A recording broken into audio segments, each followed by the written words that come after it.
You think that the giant fat bastards would be harder to kill by flying across the room and jumping aimlessly, but you have a pretty good track record with them in spite of that. Now, normal-sized enemies, on the other hand, oh fuck, what do I do now? Whoa, am I already at the pipe maze? I am so glad 90% of this conversation is never going to see the light of day. Well, that's quite possibly the only thing that makes sense about the giant world. The hell was that? Did you see the boss, like, move while, like... I don't even know what the... Just like, what is this? I don't even... Well, I've seen it now. Okay, here's what I want to know. Like, I understand the fire hazard premise, and I understand that they're not really supposed to be rocket propulsion, but just for a moment, put it in your mind and think about this for a second. Isn't having rocket thrusters pointing down kind of a bad idea? I suppose. I mean, what with all the wood and stuff. Yeah, not just that, but I mean, also the rocket thrusters pointing up, which are theoretically pushing the boat down, making it more difficult to stay aloft. In fact, why not just get rid of the fucking vertical flamethrowers entirely? Just saying. Well, you raise a good point. Oh god, where the fuck am I? I forget which one this is. Is this Iggy?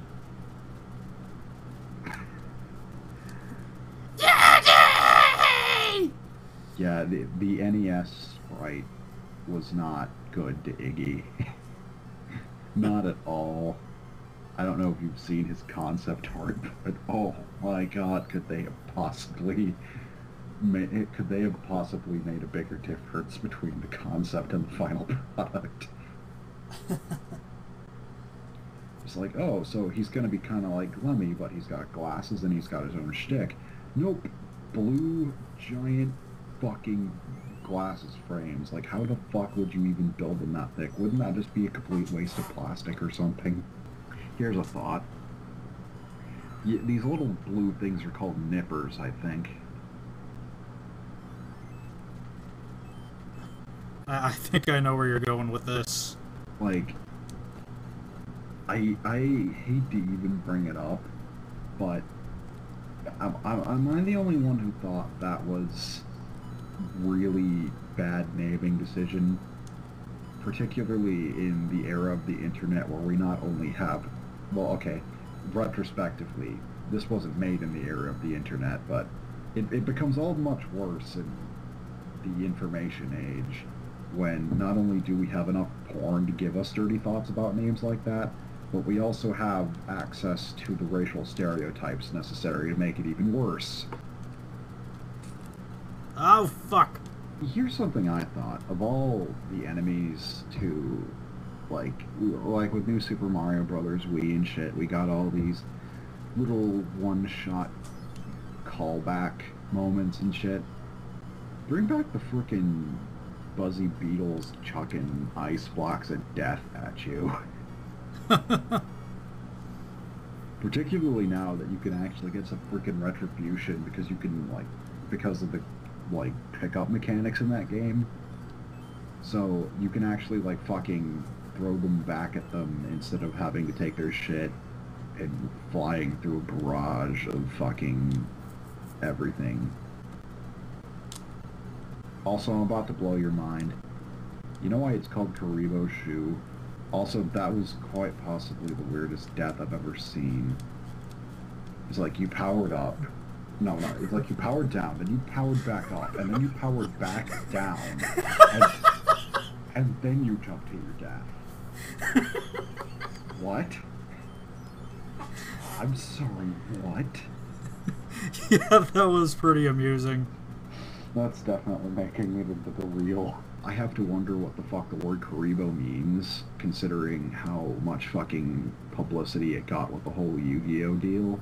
Also, wow, that was that death is probably also making it onto the fucking highlight reel, considering I have no idea how the fuck you screwed that up, frankly. Yeah, again, I my gaming skills sharply decrease when I'm talking. They also apparently sharply decrease at fucking 6 in the evening or something. I don't fucking know. Here's another thing. Why does, like, a shitty leather boot happen to be the most impenetrable substance known to man? I have no idea. And why does it have a wind-up key? They creep the fuck out of me. Oh, damn it. I finally got a Tanuki suit, and then I accidentally grabbed another feather. I seem to think I'm funny for some reason. You know, I'm working. Holy shit, lava in the ceiling? Are you kidding me?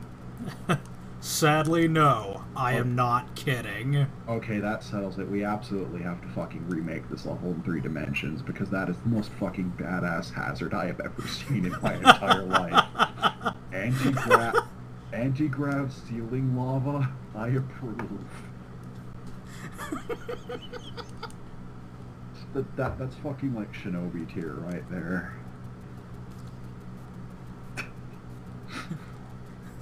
Shinobi! Disregard gravity. Acquire caps lock. And stupid cat things. Sign me up! I just really question their ability to actually follow up on it. That's my problem. Nothing like killing a Lakitu. How do you pronounce that anyway? Is it Lakitu? Is it Lakitu or Lakitu? I always heard it pronounced. So that when I was a kid, I always pronounced it Lakitu, and I've heard it pronounced Lakitu a lot, and so Lakitu is probably pretty close. Either way, Lakitu. Sometimes I just say fuck it and call it a Latka. The main appeal of Mario Galaxy for me was the fact that, you know, it was a proper 3D linear Mario game, like right. as opposed to like the item collecting bullshit in 64 and Sunshine. And I mean, technically that was still kind of true, but it didn't send you like to the fucking far corners of the earth with it, you know? I think the vast majority of the Disgaea fandom is more into the lolly stuff, because I mean, like, yeah, I mean, just look on Danburu. There's like almost no porn of Jennifer whatsoever. Oh god, and no. you'd think there'd be like a ton of it, but no. Try to remember who the fuck she is, because it's on the tip of my tongue. Like, you know, I mean, like, there's like virtually no Jennifer, and it's like it's all Etna and Flan. Stiq does guest commentary on grown-ass men playing video games at 4 in the morning. Making chocolate pudding. Oh shit, pipe maze, motherfucker! Oh man, this is awfully heavy for a stream called Grown-Ass Men Playing Video Games, isn't it? Yep. You know what, why don't we just fucking ponder the meaning of goddamn life? Or talk about the implications of fucking, like, Buddhist philosophy on Tengen Toppa Gurren Lagann or some shit. Actually, you know, as much as that sounded like a joke, I actually think that the anti-spirals are kind of supposed to be like kind of a tongue-in-cheek statement about the aspect of the Buddhist philosophy that the secret to enlightenment is to be basically completely indifferent to everything, or at least everything bad. And so the anti-spirals like fucking kind of like take a twisted extremist approach to this philosophy by saying that we should just fucking, like, the fucking spiral races are like all like fucking stressing and shit, like completely fucking going nuts all the time, and the anti-spirals are just like, no dude, we like got rid of our emotions for like the good of everything, and you should, like, quit losing your shit because you're gonna, like, destroy the universe and fuck, because, yeah, what now? And Sparrow's like, no, fuck you! They, like, punch him in the face after, like, breaking the speed of light, like, 20 times. So they're, like, fucking infinity neutrinos or some shit. And you got, like, fucking Lagann, who's like, yeah, you broke physics, but I'm gonna break it harder, and he exceeds the speed of light by, like, 200 times.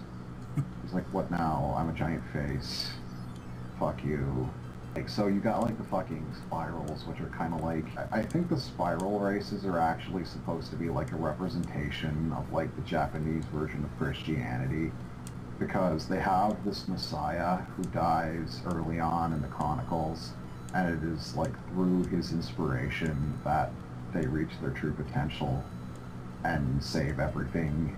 And then, like, the end of the series where they have, like, the power to, like, make everybody immortal and shit, it's kind of like the afterlife, and so there's, like, intergalactic peace and shit, and people go on with their lives. They don't bring back the dead because that's meddling in the domain of God, so it's also got, like, humility and shit.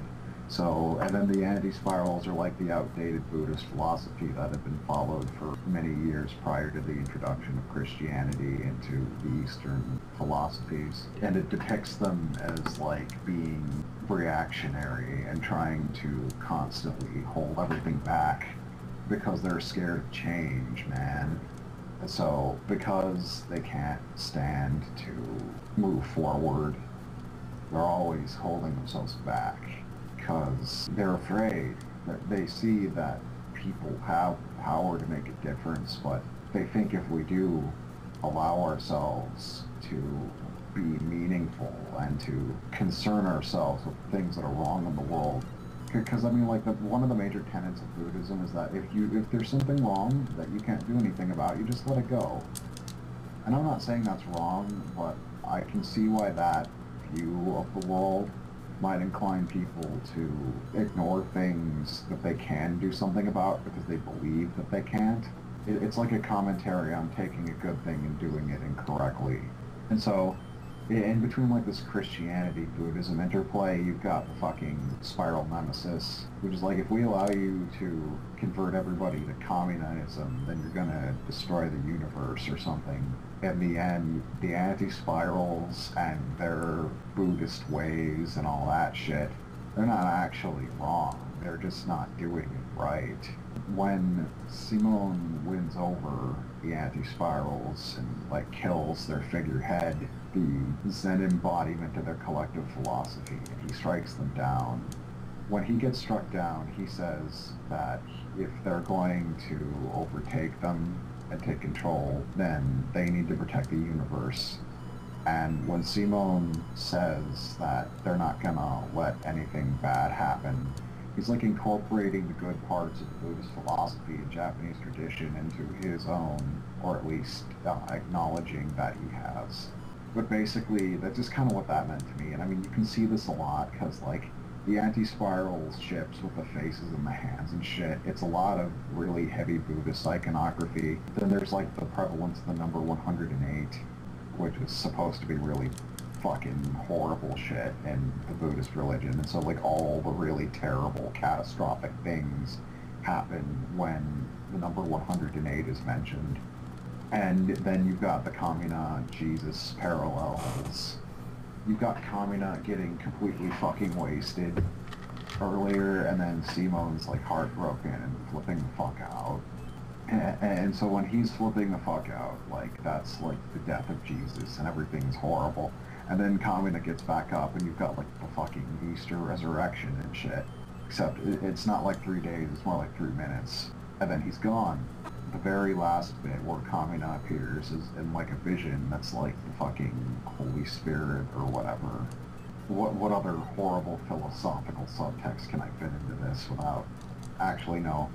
This is the point of no return.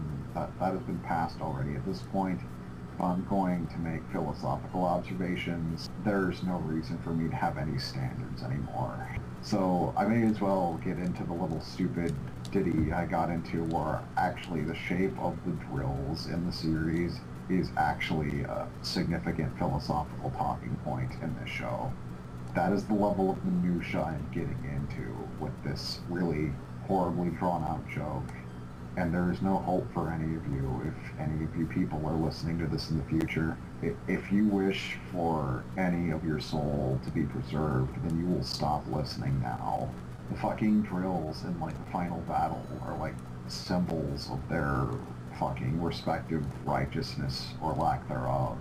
Because throughout the series, like, the fucking protagonists are hammering into their head about how their drills carve a pathway for those who will follow, and this is like the big dramatic line that they always toss out during their giant epic speeches, death, and it's like a symbol of their dedication to those who will come after them and their brothers and sisters, and doing the right thing, and you know they're doing the right thing because they're not doing it for them, they're doing it for the people who rely on them, you know?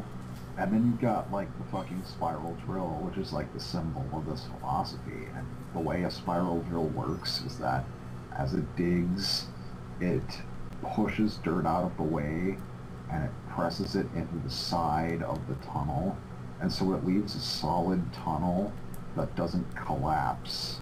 But okay, so the Grand Zamboa, when it produces a drill, it's like a fucking linear drill. Like, it's a cone with a bunch of grooves cut straight from the point to the base. And so that's what this thing does. And it whirls around. The straight drill of the anti-spiral is like the symbol of what's wrong with the way they do things. Here's the thing, if you try to dig through soft dirt with a straight drill, it doesn't fucking work, because it just spins it around more, because all the notches are completely straight and they're not curved and they don't take a long path from the top to the bottom. Straight drill is the drill of destruction. It doesn't leave anything behind. If it digs a hole, the hole just fucking collapses because it's not supposed to do anything but penetrate things. And so the fucking anti-spiral straight drill is the symbol of their destructive deeds that they do in the name of preserving everything. And in the end, it's the inferior design, even though it has more raw destructive potential, but that's not enough. You have to have more than destruction to really keep everything intact. You have to have creation. And so there's like this interplay. Alright, I think it's time for a P-Wing here. Oh, wait. What was that about flying over everything? Hey, you know, in my defense, I've gone a pretty good portion of the game without P-Wings. That is true. Pretty much all of it, really. Like, why the fuck would you leave Sam alone like that? He busts his ass to put fucking video games on the table and not make your fucking channel into a liar, and you fucking abandon him. Like, what kind of fucking friend are you? I mean, what, the fucking shit we cut out by not putting it into the final edited video is gonna be like, what?